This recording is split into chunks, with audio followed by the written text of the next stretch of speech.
மூன்றாவது, அரசியல் ஜனநாயகம் தெரியும், ஆனால் சமூக ஜனநாயகம் வர வேண்டும். பொலிட்டிக்கல் டெமோக்ரஸி சுதந்திரம் வந்து பிரிட்டிஷ் கொடி இறங்கி இந்திய மூவர்ண கொடி ஜவஹர்லால் நேரு ஏற்றிவிட்டால் அரசியல் சுதந்திரம் கிடைத்து விட்டது. ஆனால் சமுதாய சுதந்திரம், it is not enough to have political democracy, there must be social democracy.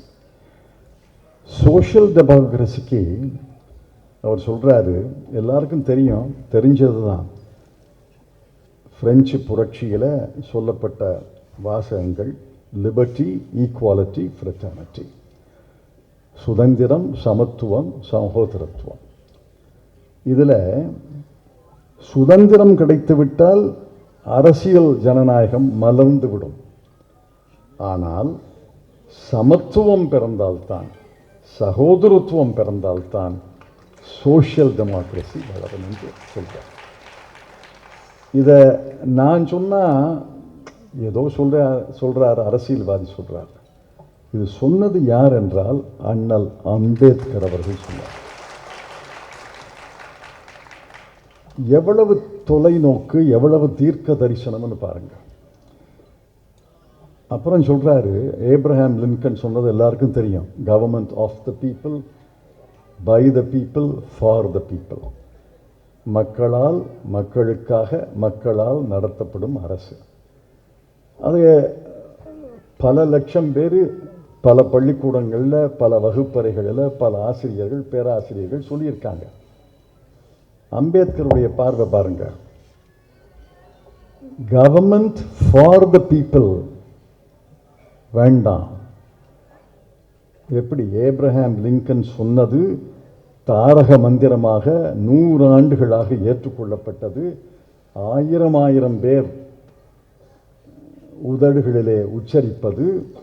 அதை அம்பேத்கர் சொல்கிறார், கவர்மெண்ட் ஃபார் த பீப்புள் வேண்டாம், கவர்மெண்ட் பை த பீப்புள் வேண்டாம். மக்களுக்காக அரசு.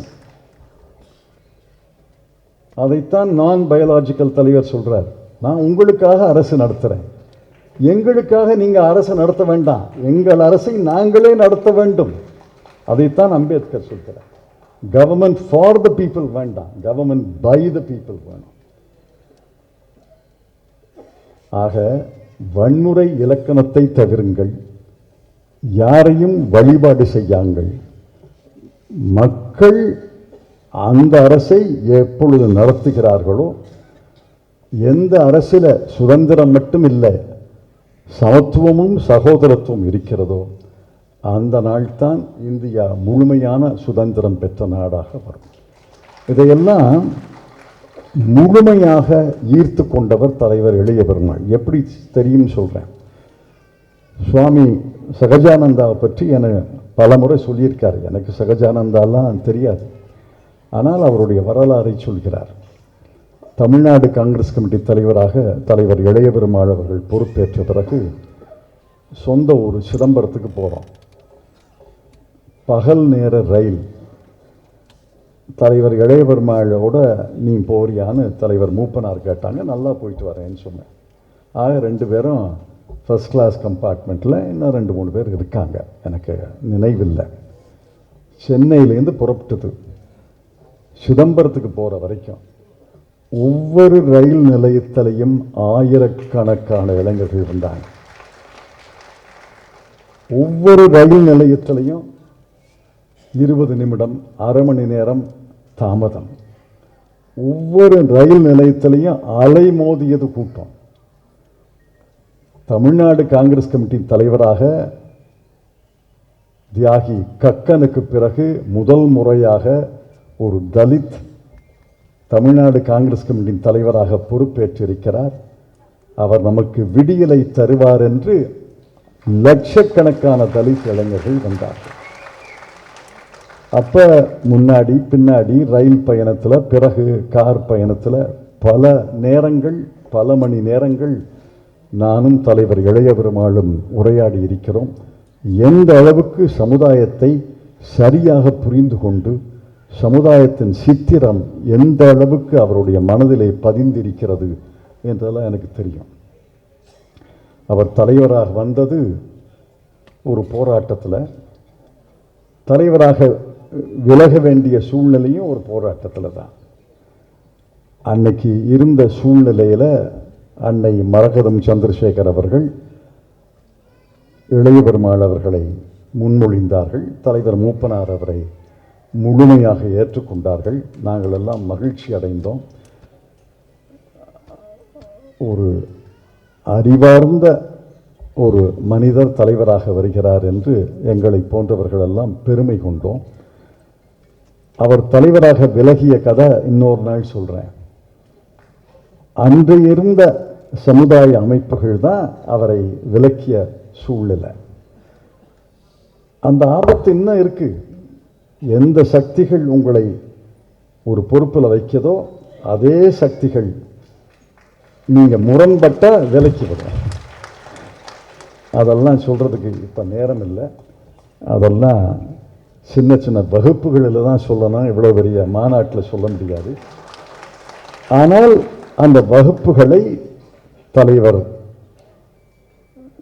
செல்வ பெருந்தகை நடத்த வேண்டும். பெரிய மாநாடு போட்டு பேசுறது ரொம்ப சுலபம். சின்ன வகுப்புகளில் அந்த பாடங்களை எல்லாம் சொல்ல வேண்டும்.